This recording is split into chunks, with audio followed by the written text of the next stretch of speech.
Hello friends, இன்றைக்கி நான் புட்டுக்குழாய் வந்து ஃப்ளிப்கார்ட்டில் ஆர்டர் பண்ணியிருந்தேன். இந்த புட்டுக்குழாய் செஞ்சு நான் வந்து ஷார்ட்ஸில் கூட போட்டிருப்பேன்.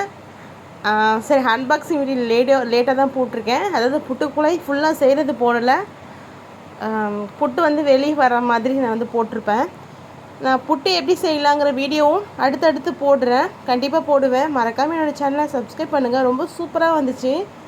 இப்படி தான் கொடுத்துருந்தாங்க. ஒரு பாக்ஸ்குள்ளே வந்து இந்த மாதிரி குட்டி குட்டி கவரில் போட்டு பேக் பண்ணியிருந்தது.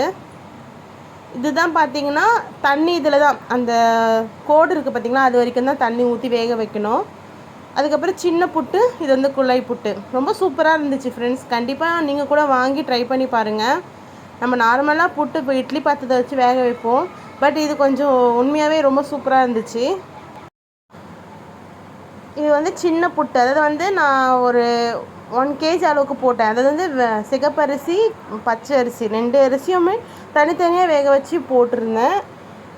கண்டிப்பாக இது ரெண்டுமே வந்து 300 கிராம் அளவுக்கு பிடிச்சிது ஒன் டைம் வேக வைக்கிறதுக்கு. அதாவது ஃபஸ்ட்டு நம்ம புட்டுக்குழாயில் இது வந்து ரெண்டுமே சேர்த்து 300 கிராம் அளவுக்கு. 1/2 kg நீங்கள் போடுறீங்க அப்படின்னா 2 வாட்டி போடுற மாதிரி இருக்கும்.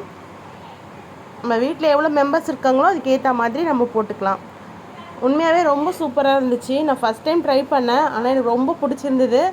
இந்த புட்டுக்குழாயும் வந்து நல்லா வாங்குற மாதிரி இருக்குது. கண்டிப்பாக நீங்களும் வந்து வாங்குங்க. இதோட லிங்க் வந்து நான் கமெண்ட் பாக்ஸில் கொடுக்குறேன். கண்டிப்பாக போய் பாருங்கள், பிடிச்சிருந்தா வாங்குங்க. எனக்கு பிடிச்சிருக்கு, நான் வாங்கியிருக்கேன்.